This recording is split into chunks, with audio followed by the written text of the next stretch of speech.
Hello everyone, welcome to another interesting and informative session of the Analyst brought to you by Vajiram and Ravi. In today's session, we will discuss 7 important articles as featured in the Hindu and Indian Express for your comprehensive understanding of the current affairs explained to you in the easiest language possible. The topics are as follows. From your analysis section in the first topic, we will try to understand the advisory jurisdiction power of the Supreme Court under Article 143 of the Constitution in the context of the recent reference made by the Honorable President. Then in the second topic, we will try to analyze the causes behind the prevailing socio-ethnic issues in the Manipur and what can be the way forward.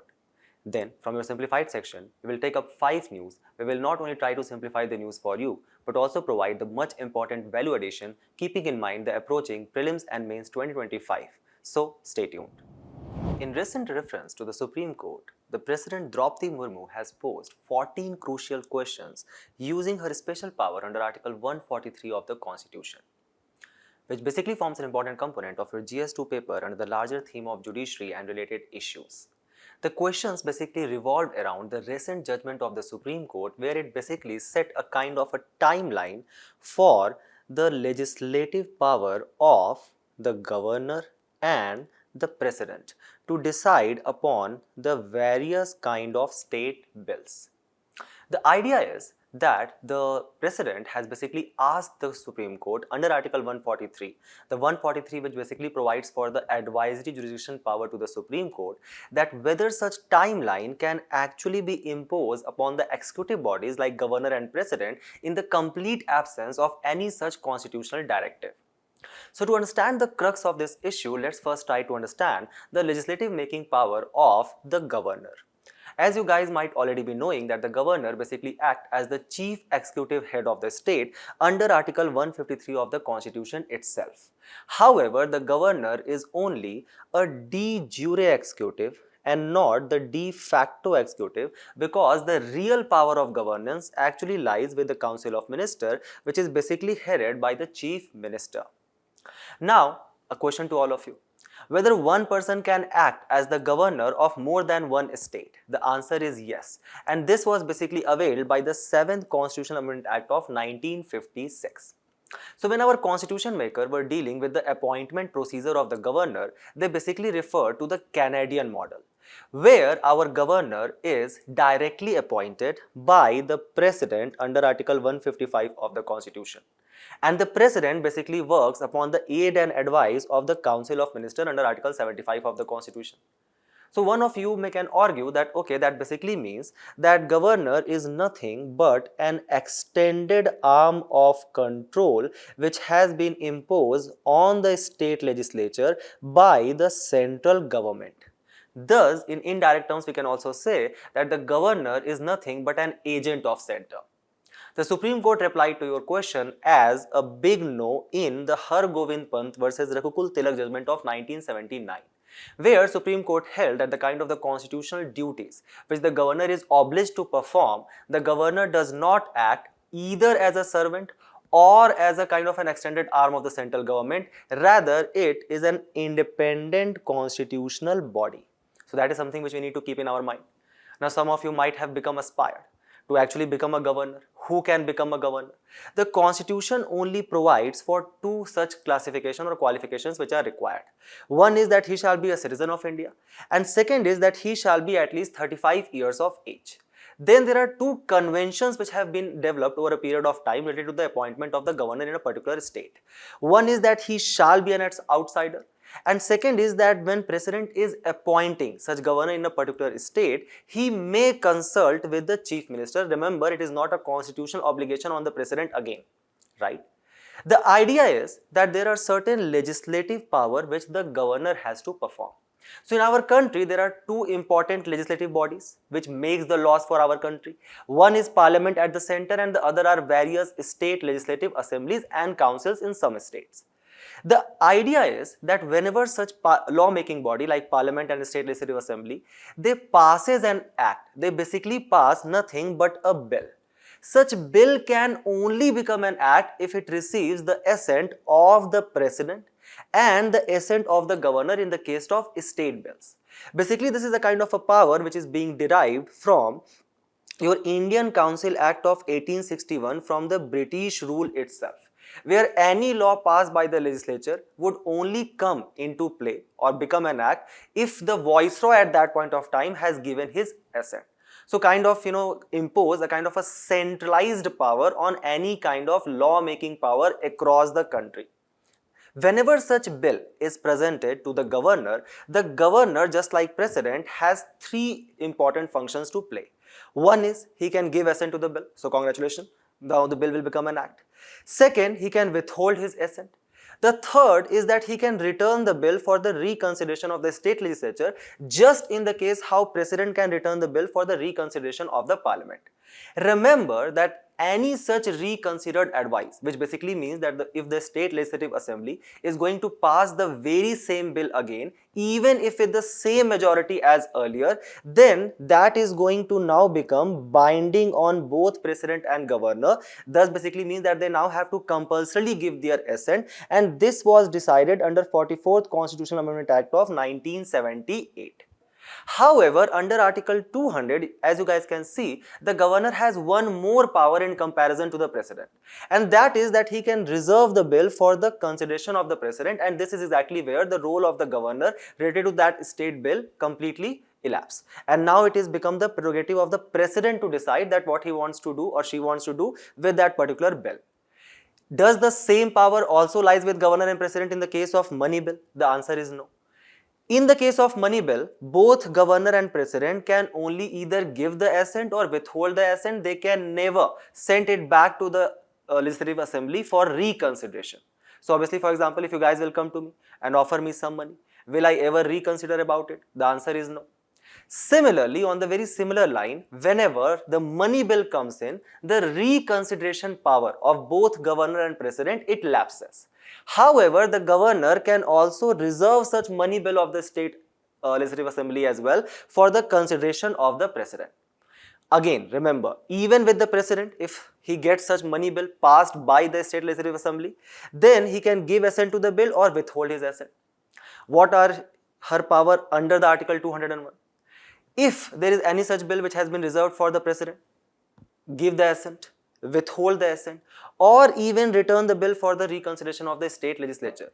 The problem starts arising with that there is no such time limit which has been given in the constitution for governor or president to decide on such bill. So basically they can keep it in their pocket and sleep indefinitely. That's why it is said that the pocket veto of our president is much bigger than the US president itself. Can anybody quote that is there any time limit for the US president to decide on the bill? Now, under what circumstances it becomes kind of compulsory for the governor to reserve such a state legislative bill? There is only one such condition where it is compulsory or obligatory on the governor, when the bill actually is endangering the position of the High Court in that particular state. Then there are certain other circumstances which has not been defined, but the governor can still take into consideration and reserve the bill for the president's consideration. One, if the bill is against the provision of the constitution itself, if it is opposing any kind of directive principle of state policy, or if it is against the larger interest of the country, obviously that will be decided on the whims and the fantasies of the governor. Then if it is of the grave national importance, or if it deals with the compulsory acquisition of property under Article 31A of the Constitution. Now it was this very same power for consideration of the president, the kind of the bill which were reserved by the Tamil Nadu governor R.N. Ravi, who had basically reserved such 10 important bills of the Tamil Nadu government for the consideration of the president. Now again, as we have seen that there is no such time limit for the president to decide on this state bill which has been presented to him by the governor. The idea is that he has a very large pocket veto, so earlier as per the constitution there is no such time limit. Again, what was happening that when president was holding on this bill, it was also leading to a kind of a dysfunction in the various kind of development initiatives which could have been taken in that particular state. So this is where the Supreme Court came in and passed a judgment under the state of Tamil Nadu versus the governor of Tamil Nadu 2025, where it actually set up certain timeline for the governor's decision on the bill.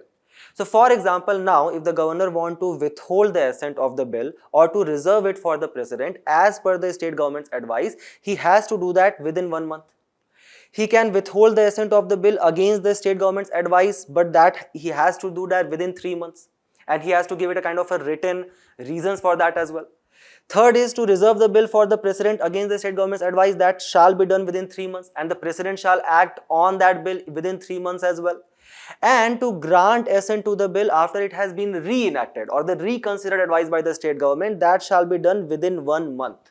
So now the Supreme Court is basically saying that, okay, these are the certain timelines which the governor and the president, the executive bodies, need to follow when it comes to the legislative powers. Supreme Court basically passed this judgment on the precedent which was set by the K.M. Singh versus Speaker of Manipur Assembly 2020, under which Supreme Court had already set such a timeline for the Speaker to decide on the defection cases under the 52nd Constitutional Amendment Act of 1985, which basically introduces anti-defection law under your 10th schedule. So there the Supreme Court has already set such a timeline which has not been given in the Constitution. Same the Supreme Court is doing here as well. Supreme Court also said that the governor and the president does not enjoy absolute immunity under Article 200 and 201 of the Constitution. For this judgment or the verdict, they basically refer to the Rameshwar Prasad versus Union of India 2006, where it was already held that even though the executive bodies like governor and president, they have certain immunity powers over the act which they are performing under Article 361 of the Constitution, which cannot be judicially challenged. But the Supreme Court held in the Rameshwar Prasad case that such judicial immunity is not absolute, and any such act by the governor and the president can be challenged if it is violating any kind of law established by the Constitution. Same thing was held in the S.R. Bommai case versus 1994 as well, where Supreme Court held that the legal questions which are basically disguised as a kind of having a political tones, they are indeed challengeable or justiciable in the court. Now, to understand that what does this precedent's reference to the Supreme Court under Article 143, let's have a quick overlook about the Supreme Court. So when our constitution makers were establishing the judicial body or the judicial system in our country, they basically chose a kind of an integrated one, where there is the highest court, the apex court, that is Supreme Court. Under that there is High Court, District Court and the lower court and the various subordinate courts. And this structure which we have basically taken from the Government of India Act 1935. So there are articles 124 to 147 which basically deals with the organization, power and the jurisdiction of the Supreme Court. Now the current strength of Supreme Court is around 34 judges, including your CGI, as per the 2019 amendment which was made. These judges are basically appointed by the president, and for such appointment there has been a collegium system which has been devised by the third judge's case, which basically says that there shall be advice which will be rendered by the CGI to the president. And such advice basically consists of a kind of a cumulative body which includes 4 senior most judges of Supreme Court as well, who will become a CGI. So earlier there was a convention that the senior most judge will become the Chief Justice of India. Now this has also been basically recognized in the second judge's case of 1993. Is there any specific term of the Supreme Court judges? The answer is no. However, they can serve till they get to the age of 65 years. And do they have a security of tenure which basically ensures the independence of the Supreme Court in our country? The answer is absolutely yes, because they are not appointed by the president under his warrant and seal. Rather, there is a kind of a provision. The mode of appointment is not under the warrant and seal of the president, so they are not serving on the pleasure of the president. And for their removal, there is a specific provisions which has been laid down in the Constitution through which only they can remove, and thus there also exists a kind of a security of tenure as well. Their expenses are charged on the Consolidated Fund of India, and the conduct of the judges cannot be discussed in the Parliament unless and until an impeachment motion is being considered. Then the Supreme Court also has the power for the contempt of court as well. Now there are 4 important kind of jurisdiction which Supreme Court has.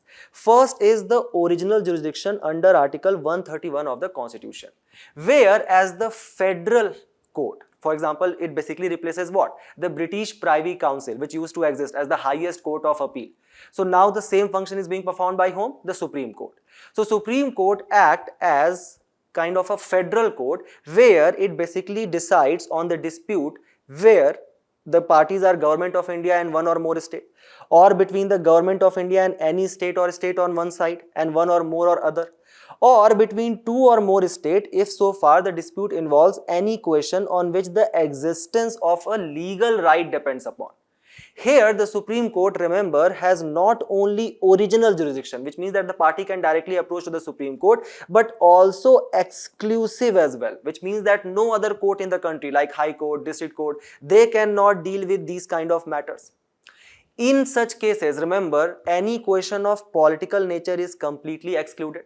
And if there is any suit which is brought by the private citizen, which basically means not only we as individuals, but also certain corporate entities against the state or the central government, those cases are also excluded as well. Then obviously our Supreme Court under Article 13 and 32 of the Constitution act as the guarantor and the defender of the fundamental rights of the people. Like for example, your fundamental right of speech and expression. So for that purpose, there are certain powers, the writ jurisdiction power which has been provided to the Supreme Court. For example, habeas corpus, mandamus, prohibition, certiorari, etc. Remember that these powers are original, which basically means that if you are an aggrieved citizen and your fundamental right has been violated, let's say for example, right to privacy. Can anybody tell me in the comment box the right to privacy basically derives from which article of the Constitution?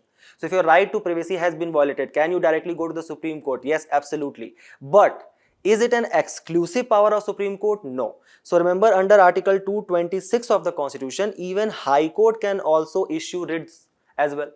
Also remember that the Supreme Court can issue writs only for fundamental rights. However, High Courts can do it for other purposes as well. So can we say that the writ jurisdiction of High Court is much larger than Supreme Court? The answer is yes. Okay.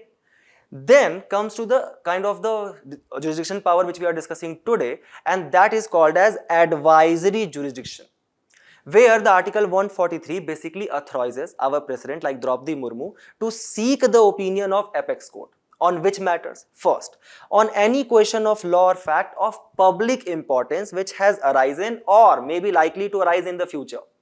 In this case, remember that the Supreme Court may tender their advice or refuse to tender. For example, there was a precedent back in the year of 1992 whose name was S.D. Sharma. And S.D. Sharma basically used this power under Article 143 and asked the Supreme Court about the Babri Masjid dispute which was taking place at that point of time. Right? In this particular case, the Supreme Court refused.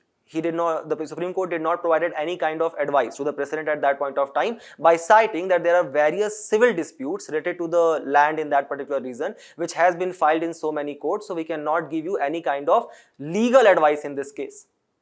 So can Supreme Court withdraw? Yes, absolutely. However, there is a second case. If the President is seeking the opinion of the apex court on any dispute which is arising of any kind of pre-constitutional treaty, any kind of international agreement which India has signed, let's say for example Paris Agreement, or any kind of sanad or the instrument of accession with the various princely state. In this particular case, it becomes binding upon the Supreme Court to kind of give its advice. Now, any such advice which is being given by the Supreme Court, remember, it is only advisory in nature and thus never binding on President. The President can do whatever she feels like. Take it. Idea kya hai? Idea is that this particular power of advisory jurisdiction has been incorporated in the Supreme Court's power under the Government of India Act 1935. Until now, the President has basically invoked this power 15 times. There are two important clauses which has been mentioned in the today's newspaper which you guys need to remember. First is Article 143 Clause 2, which says that in the case of interstate dispute under Article 131 of the Constitution, the President shall refer the matter to the Supreme Court under Article 143, and that is a compulsion on the President. Second, under Article 145 Clause 3, whenever President asks the opinion of the Supreme Court, it is compulsory to create a 5 judges bench. So that is going to be the whole idea about the Article 143. Now, what are the important questions or the reference which has been made by the President? So those are very important political debates as well which you guys should keep your eye upon. First is, what are constitutional options which are actually available before a governor when a bill is presented to him under Article 200? What he can do or he cannot do. Second, can President take advice under Article 143 if the bill is already reserved for the President's reconsideration? Third, is it permissible for the court to undertake judicial adjudication over the content of the bill if it has become a law? Fourth, is Article 361 an absolute bar to the judicial review?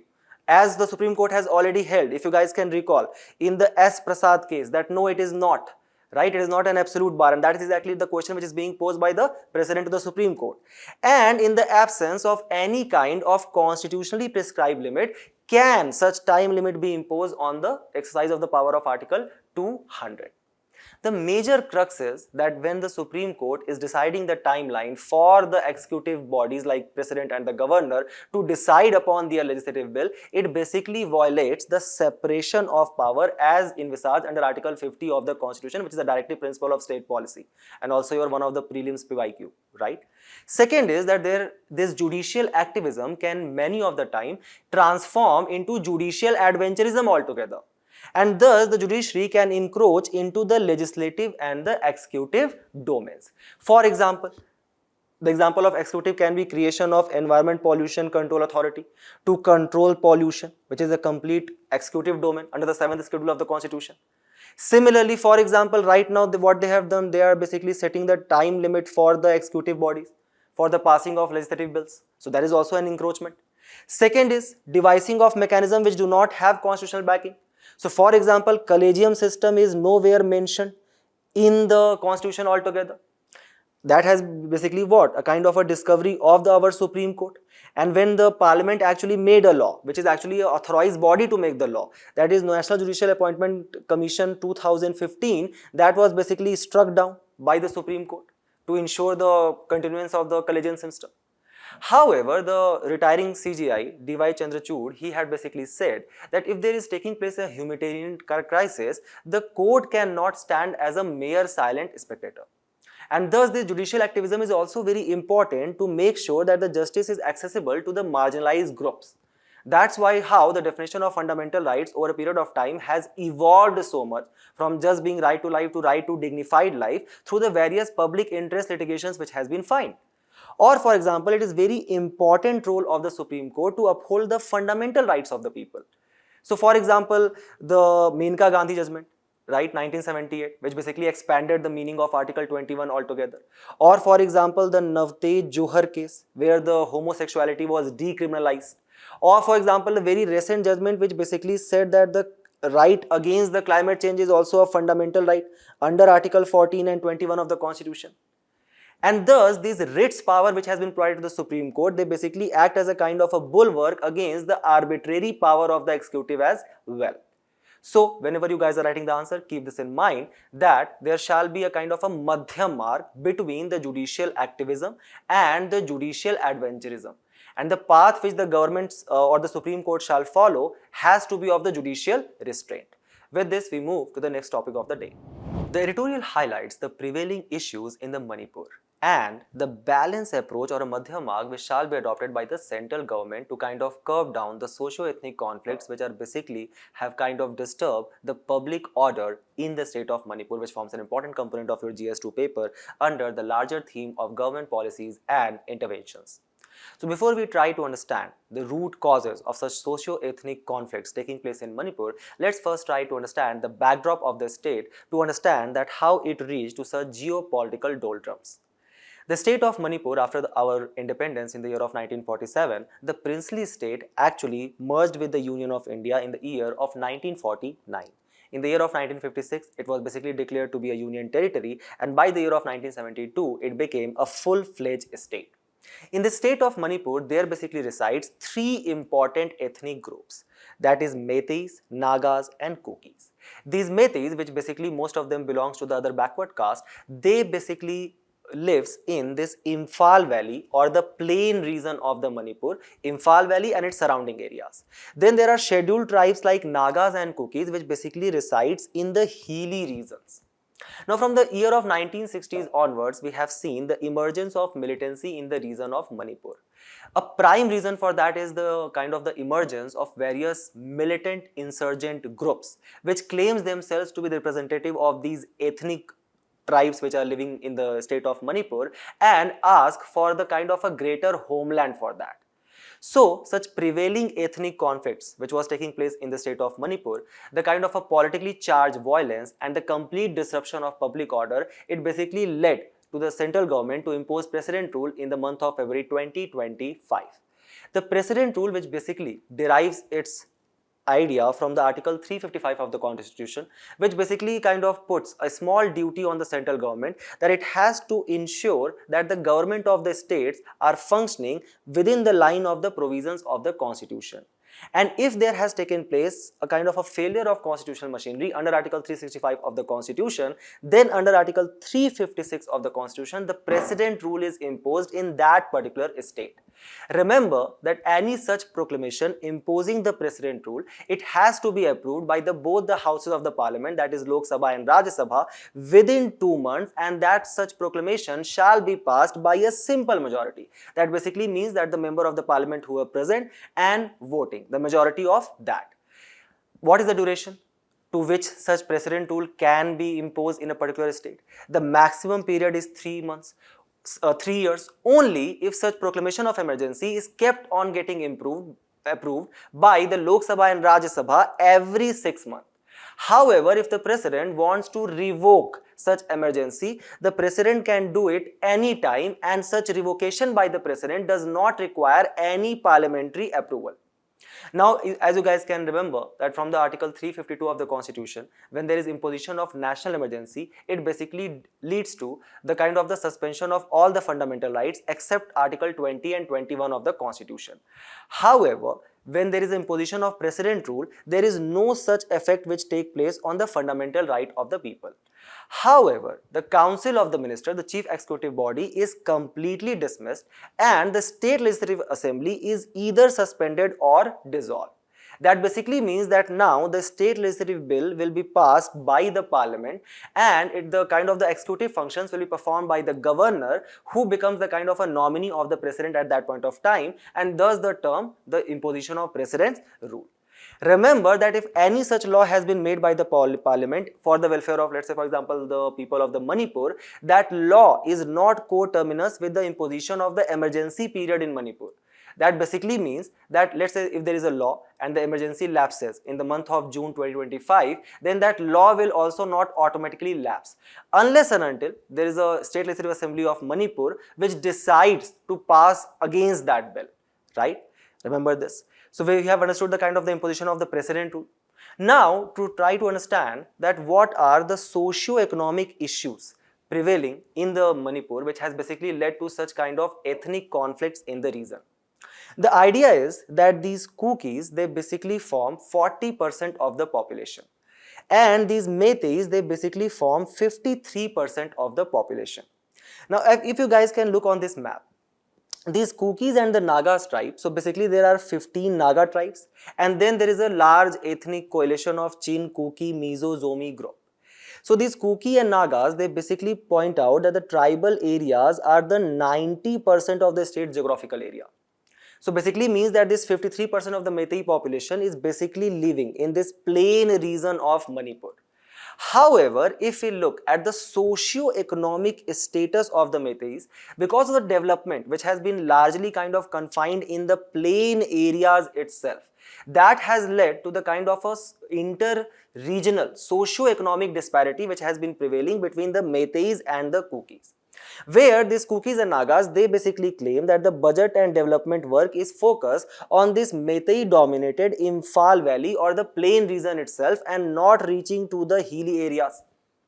And actually the kind of the unevenness which prevails, there is a stark difference. So if you look at the data of the budget allocation between the year of 2017 to 2020, the budget allocation for the Imphal Valley was 21,481 crore rupees versus the hilly areas, they only got 419 crore rupees. So basically, let's say if these plain areas are being dominated by the Meiteis, they are also getting 80% of the total budget allocation as well. That is one of the reasons why there are certain insurgent groups which are basically demanding for the rights of these Kuki and the Naga tribes. For example, there is your NSC and IM, which is basically demanding for the creation of Nagalim or the Greater Nagaland, which basically includes a lot of regions from the Manipur as well. Then there is your Kuki, which are basically demanding for the Kuki land group, Zelengam as well, and that is basically has made the Meitei tribe apprehensive, correct? As there is a kind of a large scale development confined to the region of the plain. So these plain regions has basically got what? The better educational institutions, healthcare infrastructure, roads, highways, markets, economic development. So can we say that the economic development is also confined to the majority group of the Meiteis only? And thus there is a large share of the Kuki and the Naga youths who are not getting employment. And this unemployed youth is basically driven to such insurgent groups like, for example, People's Liberation Army and United National Liberation Front as well. In this backdrop comes a May 2024 High Court order which basically directs the government to submit the report on the demand of the scheduled tribe status by the Meiteis as well. Now look here, the Manipur valley is encircled by the kind of the skirts of the low hills, right? So the tribals, they can buy the land in the valley, but Meiteis are completely prohibited from buying any kind of land in the hills region. So now this Kuki and Naga group, they have become apprehensive that if these Meiteis will also get the scheduled tribe status, they will also be allowed to buy lands in the hilly regions as well under the Forest Right Act of 2006. Also, they are basically complaining of the identity crisis which is taking place because of the invasion of the regional culture by the outside, such as for example Chin from Myanmar. Then there also exists the political and the governance issue. So as we saw, Naga and Kuki, minority in the population, 40%. They have representation in the state legislative assembly. They have got only 19 seats. Meitei on the other hand has basically 53% of the population, but they also has got 40 seats. So obviously, let's say for example, if there is any bill which is kind of put in the state legislative assembly of Manipur, the Meiteis alone can kind of pass them. And that has led to kind of a siege mentality in the minds of the Kukis and Nagas, where they said that the new law which has been passed by the Manipur State Assembly for the diversion of the land, for the poppy clearing, that is nothing but the diversion of land to the Meiteis in the Imphal Valley. So they are basically saying that now the Meiteis are trying to expand their living area, which is currently only 10%. Then there is also radicalization by various extremist groups like, for example, Arambai Tengul group. Also the role of foreign forces, it was highlighted in the today's editorial as well. For example, there were certain Naga and the Kuki tribal insurgent groups residing in the region of Myanmar, which basically launched an attack on Meitei villages. So to create apprehension among the Meiteis and the Kukis living in our country. Then there is a lot of black money which is being influxed in this particular region through the Golden Triangle. The drug trafficking which is taking place, and that is also hindering our demographic dividend. That is also taking place. Also, the article today highlights that how there is a huge government deficit due to the abysmal state machinery. Because the kind of the Hill Area Committee or the Autonomous District Councils which has been created in the state of Manipur under Article 371C of the Constitution, that has basically been kind of non-functioning because of the limited judiciary and the legislative power which they have got. And that's why these scheduled tribes which are living in the region of Manipur, majorly coming from the Kukis, Nagas, Zomis, etc. Just look at the share of them in the agriculture worker, in illiteracy as well as in the university graduates. And it is this inter-regional economic disparity which has led to these kind of continuing ethnic conflicts which are taking place. Then the article also highlights the kind of the imposition of the inner line permit, which was basically first brought by the Britishers under the Bengal Eastern Frontier Regulation 1873 to kind of safeguard their commercial interest or their plantation sites of tea, jute, etc. Currently, this inner line permit basically is the last line to which a foreigner can visit on visa, and the Indian citizens can visit without the special permit. Currently applicable in your Arunachal Pradesh, Nagaland, Manipur, Mizoram, issued by the state governments under the Foreigners Order 1958, but the major problem is that the imposition of such inner line permit has also again curtailed the economic activity in the region by creating regulatory barrier to tourism and thus impacting the economy as well, thus further kind of enhancing the unemployment issue. So the government has taken several initiatives to kind of boost the economy, to boost the employment in the northeast region, which also includes your Manipur. First of all, a kind of a peace agreement was signed with UNLF in the year of 2023. Then the government came up with a special infrastructure development scheme.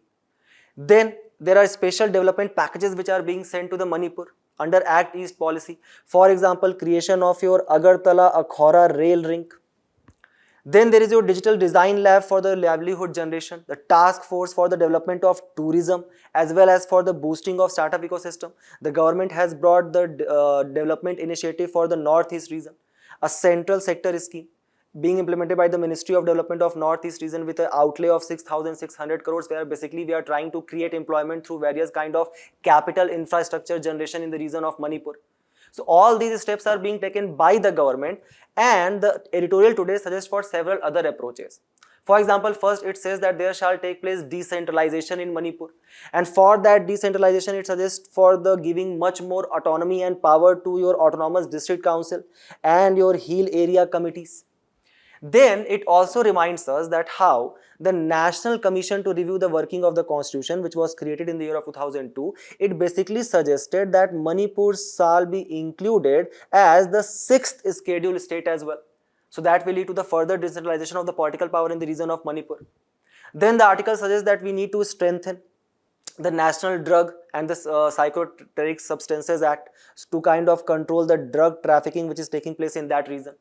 The article suggests for the digital fencing which shall be done, and to restructure the political representation which is currently heavily dominated by the Meiteis. So try to just revise these kind of suggestions, write this particular answer, and we move forward to the next topic, where the article tells us about the kind of the discussions which are being taken place for the economic capital framework, which forms an important component of your GS3 paper under the larger theme of banking sector.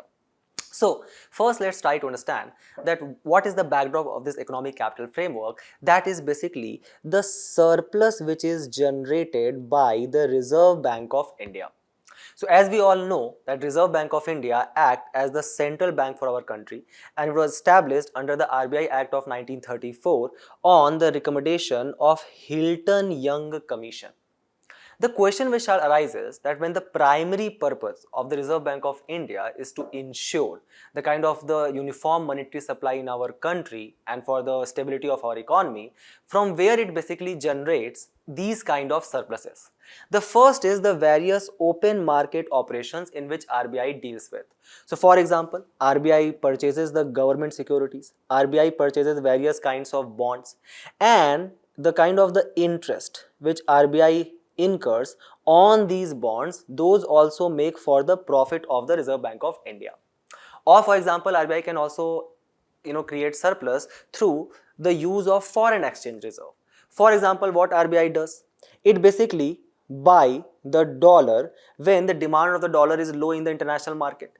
Thus it buy cheap, and when it has kind of plucked out the dollar from the economy, it is obvious that the demand for the dollar will increase, and when the demand for the dollar increases, the dollar becomes expensive, and that's when the RBI sells. So the kind of the net difference act as a kind of a surplus for the Reserve Bank of India. Then one of the majority share also comes from the seigniorage. What is seigniorage? Seigniorage is basically, as you guys can know, that the Reserve Bank of India act as the kind of a sole authority for the printing of currency notes in our country. When let's say for example, when the RBI is printing the currency, the printing cost is very low. Let's say for example 1 rupees. 1 rupees is required to print 100 rupees notes. When these notes are demanded by the banks, the RBI sell these notes at the face value and not at the printing cost value. So this 99 rupee basically goes into the pocket of Reserve Bank of India. Some of you will say that okay, that means seigniorage is the largest share of surplus for RBI. No, it is basically these open market operation. Then there are various tax exemptions which has been provided to the Reserve Bank of India. For example, it is completely exempted from the Income Tax Act. Also, the cash reserve ratio which the banks are required to put with the Reserve Bank of India, the interest incurred on that also act as a surplus. For this purpose, there was a committee which was created by the government called as Bimal Jalan Committee, which basically said or devised a kind of an economic capital framework. What is this economic capital framework? On the basis of this, the RBI basically transfers the dividend or the surplus money which it has got to the government every year. And Bimal Jalan Committee had basically recommended that the framework may be periodically reviewed every 5 years. Okay?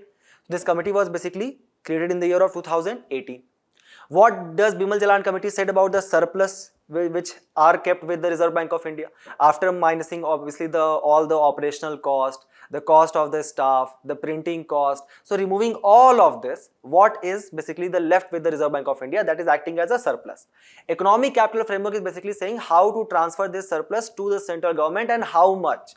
So first of all, Bimal Jalan committee said that there is no internationally laid down risk capital framework in the world. Every central bank decides for themselves. So there is not such any uniform rate which the banks are transferring to their government. Second is RBI's economic capital at that year 2018 was around 26% of the balance sheet. That was basically the fifth largest in the world. So that basically means that all the capital which RBI had accumulated, like various kind of assets, bonds, government securities which was keeping, the various kind of gold assets, foreign exchange reserves, all of that was basically 26% of the balance sheet and fifth largest in the world. So what to do with this surplus? The Bimal Jalan committee suggested that what we'll do, we will maintain a kind of a contingency risk buffer. So for example, let's say what if the situation like pandemic starts taking place, the economy is completely stalled, nobody is depositing the money in their bank, right? Everybody is using the savings which they had, there is no such economy function which is taking place. So in the case of that emergency, when there can arise a situation when the banks do not have any liquidity with them at all, in that case the RBI will basically kind of kick in the contingency reserve which it has kept with itself, right? And it said that this contingency risk buffer shall be between 5.5 to 6.5% of the balance sheet. Rest of the money you transfer it to the central government. So as you guys can see that from the 2018, RBI has been transferring a record amount of money. The last record was set of 2.1 lakh crore, which was transferred by the RBI as a surplus to the central government in the year of 2023, right? Now the question arises that what are the advantages of these surplus? So first of all, see, the government is saying that we are incurring a fiscal deficit of 4.8% in the year of 2025.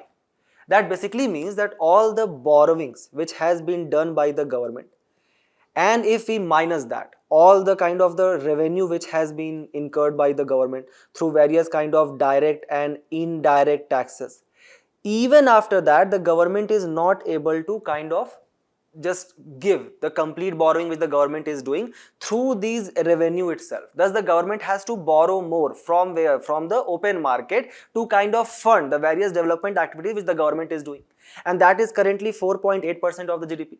At the same time, that is quite high from the 3%, the target which was set under the Fiscal Responsibility Budget Management Act of 2003. The government is saying that we will come down. We are now basically taking a path of fiscal consolidation. So we'll kind of reduce our fiscal deficit to 4.4% by the year of 2026. That also basically means that the government will either stop kind of expending that much on capital expenditure. And we are also going to see in today's lecture itself that how there is a rising unemployment in our country. So how the jobs will be created.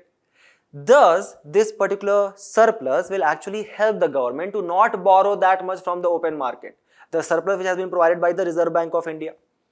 And if the government is not borrowing that much from the government, it is obvious that the government can also kind of let go a little bit of revenue as well. So it will basically reduce the taxes, the direct and indirect as well. The products will become cheaper. Also the propensity to consume of the people can also rise because of the more disposable income which they have. Thus can we say that the demand of the products in the economy will rise. More demand of the product, more demand of the labor as well. So that will basically kind of create a chain of employment in our country. Third is that obviously through this larger share from the Reserve Bank of India, there are chances of increasing capital expenditure by the government as well. As well as now the government's bond or the borrowings, that is going to be stabilized because the government is not in that much of demand of the money from the open market. Thus the yield on the government bond will also stabilize, that the government will have to pay less interest rate. Also, it can act as a contingency fund for the future revenue deficit, and it can cover the various disinvestment target which the government has set for ourselves, right? So, just keep all these important things in your mind and we move forward to the next news, where we are going to discuss about the first ever monthly labor force survey which has featured in the news, and this is a very important component of your GS3 paper again. So, what does the article today tells us about? It tells us that the India's unemployment rate is currently 5.1% in April for the person who are aged 15 years and above till the working age of 49 years, with a rate for male people standing at 5.2 and for the female at 5%. And this is the first ever monthly bulletin of the periodic labor force survey which was released by the National Statistics Office under the Ministry of Statistics and Program Implementation. What are the other data which has been provided to us? First, in the urban areas, the unemployment is 6.5%. In the rural areas, the unemployment is lesser in comparison to the urban areas, obviously because of the prevalence of agriculture, 4.5%. The male people are much more unemployed in urban areas, that is 5.8% in comparison to rural areas, 4.9%. And the same data also goes with the females. So the females are much more unemployed in the region of urban areas in comparison to rural areas. Here, keep a very important data in your mind. The females in rural areas have less unemployment rate than the males altogether. That also showcases an important component of feminization of agriculture which are taking place. So a lot of males are basically migrating away from their agricultural field to search for small meager gig working jobs in the cities, and thus the female has taken the charge of the agriculture in the rural areas, leading to the feminization of agriculture. Now this particular data is based on the current weekly status. What is current weekly status? It is basically the activity status of a person surveyed based on the reference period of the last 7 preceding the date of the survey. So if you were working till the last 7 days, right, it is at that much of an accuracy. So if you were working till the last 7 days when the survey was taking place, then your data will be included in this particular bulletin. Okay? Now there are various kinds of rates which has been mentioned today, so we'll try to understand them one by one. First is your labor force participation rate. Labor force participation rate for the male in urban areas is 75%. For let's say for example in the female is 25%.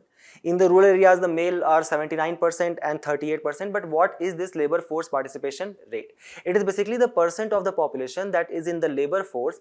Remember, not only the people who are working, but also the people who are seeking the work or kind of just available for the work. So let's say if there are 100 people who are residing in the urban areas, 75 of them basically forms the part of labor force participation rate. Then comes your basically the working population rate. Working population rate is the percentage of people who are actually employed in the population. So out of 100 people, out of these 75 people who are the part of the LFPR, this working population rate consists of the people who are actually employed out of them. This refers to the number of person who has worked even if for 1 hour on any day during the days preceding the survey. So even if you just went and let's say for example drove a rickshaw for 5 hours a day, you will be considered as basically a working population. Third is the unemployment rate. The unemployment rate are basically the unemployment people among the labor force. So remember these definitions very clearly in your mind. Remember that NSO, beside this periodic labor force survey and the monthly labor force survey, also releases several other important surveys. For example, household consumption expenditure, your pan-India time use survey, your domestic tourism expenditure survey, and the first ever in the country national household travel survey, which will be released next month, next month, that is July 2025. Now there are certain changes which has now been brought to the periodic labor force survey. So when we were calculating it in the year of 2017, we used to calculate the key employment and unemployment indicators. So the data was basically available quarterly for the urban areas only in current weekly status, right? For rural areas, it used to come as a usual status. So we did not have data for last 7 days in the context of the rural areas in the earlier periodic labor force survey. And the current weekly status was available for both rural and urban areas only annual basis. However, now there will be quarterly data will be available for both rural and urban areas on the basis of current weekly status itself. And now the periodic labor force survey is going to take place the district as the primary geographic unit or PGU. So the question arises that what are the steps which has been taken by the government to kind of boost the employment in our country? First of all, the government has launched the Atmanirbhar Bharat Rozgar Yojana, where the various kind of improvements are being made in the kind of employing the people in the various kind of initiatives which they can start on their own. The second is the skilling of the people to enhance their skill set, to improve the demographic dividend of the country under the Kaushal Vikas Yojana. Then to create the employment in rural areas for the people who are not skilled. So provide them a kind of a manual work that is being provided under the MG Narega scheme. Then the rural self-employment and training institutes has been created in the rural areas where there are specific kind of skill sets, specifically in the traditional industries, that is being provided. And also there are further impetus upon creating the products in our country itself by under your Make in India and the production linked incentive scheme. Also, if you guys can recall, in the budget 2024, the government had launched a kind of a 3 scheme which was announced under the employment linked incentive scheme, a very important one, where the government said that the government will provide direct benefit transfer of 1 month salary and 3-month installment of 15,000 to every first time employee which is registered under the EPFO. Then the government will provide incentive directly to both employee as well as employer in the first 4 years of employment. So now we are basically not only trying to create much more demand in the market through this Make in India and PLI, we are also basically incentivizing the employers as well to kind of recruit the people, provide them employment, and the government is saying that don't worry, we are going to take care of that. And from where the government is getting these funds from? The various kind of the transfer which the RBI is providing as a surplus, the economic capital framework. So keep all of these things in your mind and we move forward to the next news, where an article has appeared on none of the above options, which you guys might have seen when you guys might have gone to vote. I hope you guys went to vote in the kind of the general elections which took place last year. The idea is that why this article has appeared, because there is a kind of a think tank, that is Vidhi Center for Legal Policy, which has filed a kind of a public interest litigation for inclusion of this none of the above as an option compulsorily in every election. Keep this in mind, even if there is only one single candidate. So if there is one single candidate who is kind of contesting the election from a particular legislative assembly, it is very obvious that there is no opponent itself. So what will do from the none of the above option there? That is the kind of the claim made by the Election Commission of India. Let's first try to understand that what is NOTA and how does it function.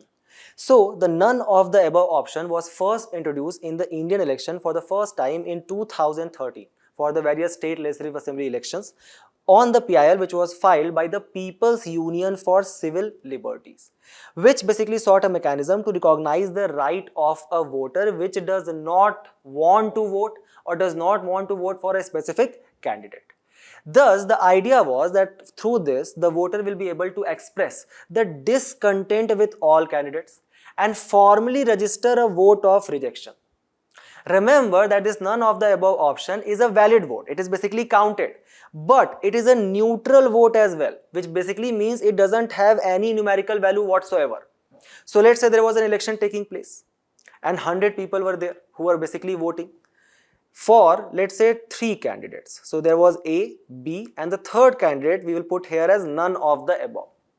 99 or let's say 98 people were there who basically said that no, these 2 candidates, they are basically corrupted people, we are never going to vote for them. I wish it was happening in our country, but again 98 people said no, none of the above option is what we are going to take with. B was the person, he was much more corrupted, nobody voted for him. 2 people or 2 family member of A, they just went, his wife and his son, they just went and voted for him. What if the NOTA garners most vote? Nothing happens. It's a neutral vote, not a negative vote. It's not like 2 minus 98. 98 will be counted as 0, no numerical value. So basically who won? Who has got majority here? This person A. And the A will become what? Let's say for example the member of parliament representing that constituency for the 5 years to come. Right? That basically leads to the question that is NOTA even relevant? So the today's article itself says that it is a valuable metric to cause the kind of a level of dissatisfaction. It can basically tells the political parties that the candidate which you are basically keeping in the front of the people, they are not being liked by the people, right? This was exactly the kind of the judgment which was NOTA was basically introduced through the PUCL Liberties, which basically kind of filed a PIL and urged the Election Commission of India to kind of introduce the NOTA option. The judgment was basically derived from the Lily Thomas case of 1993, which basically deals with the kind of the power of the speaker to kind of decide which person will get the chance to vote or not to vote, or whose vote will be counted in the parliament. So the Supreme Court basically said that even if there is a person who does not want to vote or want to just completely sit neutral in such kind of election which is taking place in the parliament, even that person has the right to not vote as well. So from there, this particular none of the above option was derived. However, it has a lot of potential for misuse as well, because a lot of people, let's say for example, can direct the public to not vote against particular candidates, and thus it will become basically what, a fight for minority, as we saw here. Also, the inherent biases will basically kind of leads to undermining the representative democracy altogether, because in most of the cases, for example, you guys can recall the S.A. Ghurie's quote, where he said that in India, people do not cast their vote, they vote their caste. So that can basically lead to that, let's say for example, there is a majority caste in a particular region, and that caste basically does not like the candidate because the candidate is not belonging to their caste, and thus they take on none of the above option. And even if that candidate gets 2 or 3 votes, that person will end up representing these people who did not wanted him at all, right? So the Election Commission has argued against the NOTA, stating that it has not brought in the desired results and not many voters have opted for NOTA in the past election. Also, Election Commission of India is completely opposed to the idea of making NOTA a compulsory option in all constituencies, even if there is only one candidate who is contesting the election. So Election Commission of India brought basically a lot of data. They basically said that in the Lok Sabha elections, which has been held since 1971, there have been only 6 such uncontested elections which has taken place till now, right? So we have kind of tried to understood all the important articles, right? Now, whether are NOTA voters a minority? Can they be considered as a minority? The idea is that if we look in the terms of the percentage, only little more than 1% of the voters voted for NOTA in the 3 Lok Sabha elections, right? Each having an average of about 25 voters, even these numbers shall not be considered as small. Also, we can see that it was slightly higher in the very first election when it was being held. But when the voters started realizing that it is not leading to any kind of significant impact, they basically stopped clicking on NOTA altogether. So the article today suggests that there shall be 2 steps which we can take. First, we can fix the minimum percentage of the vote to be polled by the candidate as a kind of a benchmark for getting elected. Second is that we can give the legitimacy to these NOTA votes and voters by making a provision for re-election.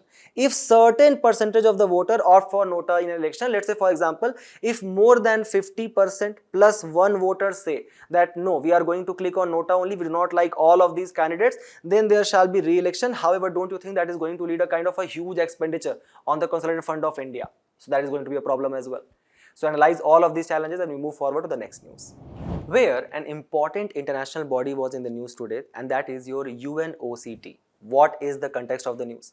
So recently an Indian delegation in the New York, they discussed countering terrorist travel and financing with officials from United Nations anti-terror agencies to get what? This resistant front, which is basically suspected of carrying out this Pahalgam terror attack, to designate them as a UN listed terror group. And thus there was a readout from UN Office of Counter-Terrorism and the Counter-Terrorism Committee as well. To do what? To support implementing key Security Council counter-terrorism resolutions and UN Global Counter-Terrorism Strategy as well. Now, they basically said that we have added the key areas of cooperation, which include this UNOCT led technical capacity building initiative, which are also supported by India, such as for example in cyber security, counter-terrorist travel, supporting the victims of terrorism. And 2 important things were highlighted. One is, remember, 2022 Delhi Declaration, which was adopted by the Counter-Terrorism Committee under the chairmanship of India, and the 1267 Sanctions Committee as well. So what is this UN Office of Counterterrorism? It was basically established in the year of 2017 by a resolution of United Nations General Assembly. The headquarters of it is in the New York, and the secretary is basically appointed by the United Nations General Assembly by a consensus. The idea is to enhance the coordination among the countries for the counterterrorism measures and set standard for the border security as well. In recent news, in May 2024, India had contributed a $500,000 fund to this United Nations Counter-Terrorism Trust Fund, which functions under the UNOCT. So remember these 2 important facts. Then there was your 1267 sanction. What is 1267 sanction? It is basically refers to UNSC 1267 committee, which was first set up in the year of 1999, where any member country, let's say for example India, can submit proposal to list an individual or a group, like for example Resistance Front, to declare themselves as what? A kind of a terror group. And such listing will lead to what? Such listing will lead to the limit the movement of the terrorist, freezing of their assets and complete arm embargoes altogether. And any such decision will only be taken on the basis of the consensus of all the members. Such other important United Nations bodies were there in the questions 1 year. The suggestion to all of you will be just try to read these statements very carefully and see if there is any kind of interchanging of the statement has been taken place. Let's take it as a kind of a challenge. Let's see how many of you can solve this and answer correctly. Right? We move forward to the next news, where related to the kind of the nuclear attack threats which were being made by our very dear neighbor Pakistan, the Home Minister has very clearly pointed out that first of all, the Operation Sindoor was a massive success, and it also questioned the security of the Pakistan's nuclear arsenal and called for a very strict supervision under the International Atomic Energy Agency. Also, where it described the Pakistan's conduct as kind of being the irresponsible and said that if there is any such weapon, it must come under the International Atomic Energy Agency's supervision. So what is IAEA? It was established in the year of 1957 with headquarters in Vienna, Austria, and currently has 180 member states. The idea was to promote the peaceful use of nuclear energy and at the same time inhibit the use for any kind of military purposes. After the signing of Non-Proliferation of Nuclear Weapon Treaty of 1968, all nuclear states shall negotiate the safeguard agreements under the IAEA. In the year of 2018, India signed a kind of an additional protocol with IAEA. Thus, now even our civilian nuclear reactors comes under the safeguard of the International Atomic Energy Agency. Here, the complete India's nuclear triad has been provided to you, right, which includes our land nuclear missiles, our air ones, as well as our sea ones. And this is basically the map which tells us about the various nuclear doctrines which are adopted by the various countries. For example, there are certain countries which has the policy of first use, right? So, for example, they are saying that, okay, if in the case comes a war to such a stage, we are going to launch nuclear attack on our opponent at the first instance only. The countries like for example US, Russia and North Korea. Then there are certain countries which has declared policy of no first use policy, where India comes as well, where we say that we are never going to use the nuclear weapon at the first instance, but if we are attacked, the retaliation is going to be the complete subjugation of the enemy state altogether. Then there are certain other states as well which has kind of strategic ambiguity, where they have any clear policy on their nuclear stand. So keep all of this very important information in your mind, and with this we have reached to the end of our discussion today. Do not forget to attempt the questions at the end of the video and test your knowledge. We will meet in a very interesting discussion very soon. Till then, all the very best for your preparation and thank you.